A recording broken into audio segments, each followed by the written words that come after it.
Text can be a very useful way to communicate a message, but sometimes creators can get a little bit distracted and forget that video is meant to be a very dynamic and very visual medium, and forget that there are much better ways to be able to communicate a message than purely relying on text. Considering there's so much content that audiences are seeing online these days, you can't afford to be lazy, and it's important to think about how to best utilize text when creating your video content. So today I'm going to give you a couple of insights on that topic. So first off, if you're creating a video that you want to work across multiple platforms, so considering you want it to be on, say, YouTube and Facebook and Twitter and Instagram, some people can often fall into the trap of thinking that videos need to be much like those text-only videos that you see on Facebook, because there can be a trend of people watching videos with the sound off on their phone when they're on the bus or something like that.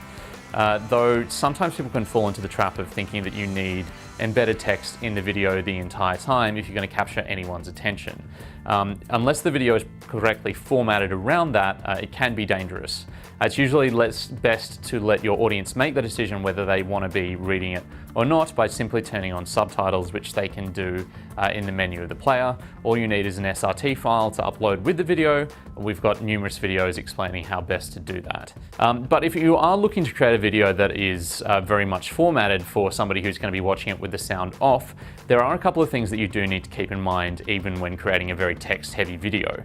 The ones that are very successful in those formats typically have animated text.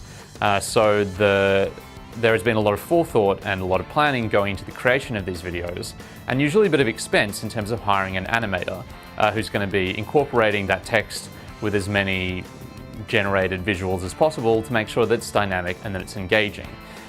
So you don't want to just kind of stick very bland, poorly formatted text into a video, because that's not really going to capture people's attention. And it's also important to consider whether that kind of approach is right for the video that you're creating. Sometimes you do see videos that essentially just have a block of text under every single frame, but the videos themselves are usually about like a duck that made friends with a puppy, or something that's a bit more visually engaging. If your company is real estate law or something about personal finance, that's not really the right approach to be taking with your video, as that's more in-depth and can be quite visually dry in terms of the kind of B-roll that you'd be putting under it to make it engaging. So really do have a think about how much that's going to be appropriate for your audience and for the product that you're selling.